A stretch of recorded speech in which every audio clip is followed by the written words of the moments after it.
স্ট্যাটাসটা তো আসলে শুধু মেয়ের দেখলেও হবে না, ছেলে দেখলেও হবে না। অনেক সময় একটা ধনী মেয়ের সাথে একটা গরিব ঘরের জনের বিয়ে হতে পারে, আবার গরিব ঘরের সাথে ধনী ঘরের কোনো মেয়ের বিয়ে হতে পারে। এটার পদ্ধতিটা মানে যদি মশিউর ভাইয়ের সাথে আপনি কোনো অ্যাড করতে যাচ্ছি, সেটা হচ্ছে এরকম যে আমাদেরকে একটা জিনিস ভাবতে হবে, মুসলিম marriage is a contract, civil contract. তার মানে এটা একটা চুক্তি। চুক্তির যে শর্ত, অন্যতম প্রধান শর্ত হচ্ছে দেনমোহর, এবং দেনমোহর ফিক্স না হলে কিন্তু বিয়ে শর্ত পূরণ হচ্ছে না।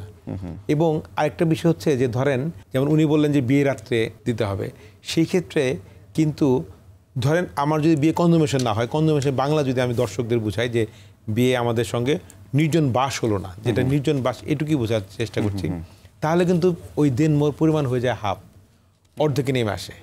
তো এইগুলো কিন্তু কিছু নিয়ম আছে যেগুলো মানে মুসলিম চিন্তাবিদরা জানেন, বা আমরা যারা সমাজে যারা কাজ করি তারা জানি।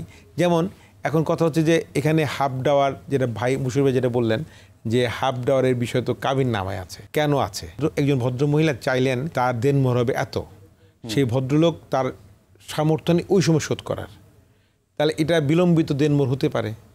বিলম্বিত দেনমোহরের জন্য ফিক্সড করা কিছু আইন আছে। যেমন ধরেন যে চাহিদা মাত্র আর বিলম্বিত। চাহিদা মাত্র মানে এটা হচ্ছে অনেক সময় বলে দেয় তাৎক্ষণিক যে দিতে হয় সেটা, আর যদি তখন বিয়ে যদি শেষ হয়ে যায় অথবা যদি মৃত্যু হয় স্বামীর, তখন কিন্তু বাকিটা দিয়ে দিতে হচ্ছে। তাহলে ওই অংশটা কি হবে সেটা কিন্তু নির্ধারিত থাকছে ওই কাবিননামাতে।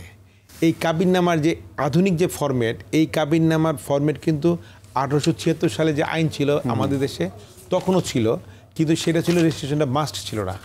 61 সালে আইনের পর থেকে আমাদের কিন্তু কাবিননামার যে এই সিদ্ধান্তটা, এটা কিন্তু আইনে বাধ্য করা হয়, যেটা আপনি প্রথমে শুরু করছিলেন যে রেজিস্ট্রেশন করতে হবে মাস্ট। সুতরাং এই রেজিস্ট্রেশনের যে বিষয়টা, সেখানে এটা ভাগ করে দেওয়া হয়েছে কতটুকু চাইবা মাত্র দিতে হবে, কতটুকু বিলম্বে দিতে হবে। এবং তবে যারা মুসলিম জুরিস্ট, যারা আধুনিক চিন্তা করে বা মুসলিম আইন নিয়ে যারা ভাবে, তারা কিন্তু প্রথম দিনই দেনমোহর শোধ করে দেওয়ার পক্ষ, যেটা মুশির ভাই যেটা বলে।